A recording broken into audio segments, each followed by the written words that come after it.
ఇన్ని సౌకర్యాలు అనుభవించాను, నేను ఎన్నో కారుల్లో తిరిగాను, రకరకాలైన వస్త్రాలు వేసుకున్నాను, రకరకాలైన అనుభవాలన్నీ అనుభవించాను. నాకు ఈరోజు మనశ్శాంతి లేదు. అప్పుడు లేదు, ఇప్పుడు లేదు. ఏది నాకు ఓదార్పునివ్వలేదు. ఎవరు నాకు తోడు లేరు.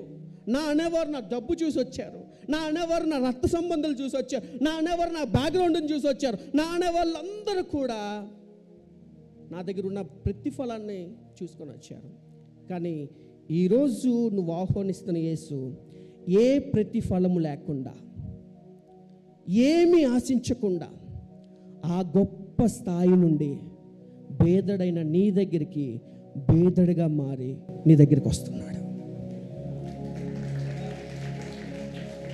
ఆయన తన అద్భుతమైన స్థాయిని అలాగ తగ్గించుకొని నీ స్థాయికి దిగజారి నిన్ను ప్రేమించడానికి ఆయన ఇష్టపడుతూ ఉన్నాడు.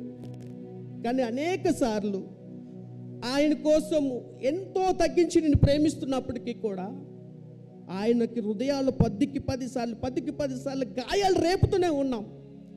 స్టిల్ ఇప్పటికీ కూడా ఆయన మన కోసం ఎంత చేసినప్పటికీ కూడా మనం ఆయన కోసం ఒక్క కార్యాన్నైనా చేశామా? దావీదు మహారాజు ఒక మాట మాట్లాడుతూ ఉంటాడు, ప్రభువా నువ్వు చేసిన కార్యాలను నేను తలుచుకుంటేనే అవి నా తల వెంట్రుకలు మించి ఉన్నాయి. ఎవరైనా మీ తల వెంట్రుకలు లెక్కెట్టగలరండి? అన్ని కార్యాలు చేశారు. ఈరోజు నీ జీవితంలో నువ్వు ఇక్కడ కూర్చున్నావు అంటే నీ జీవితంలో దేవుడు ఏదో ఒక కార్యాన్ని చేసి ఏదో ఒక విధంగా ఈ స్థితిలో నువ్వు కూర్చున్నావు. బట్ ఒక్కసారి ఈరోజు రాత్రిలో ఆలోచించు, నువ్వు దేవుని కోసం ఏం చేశావు?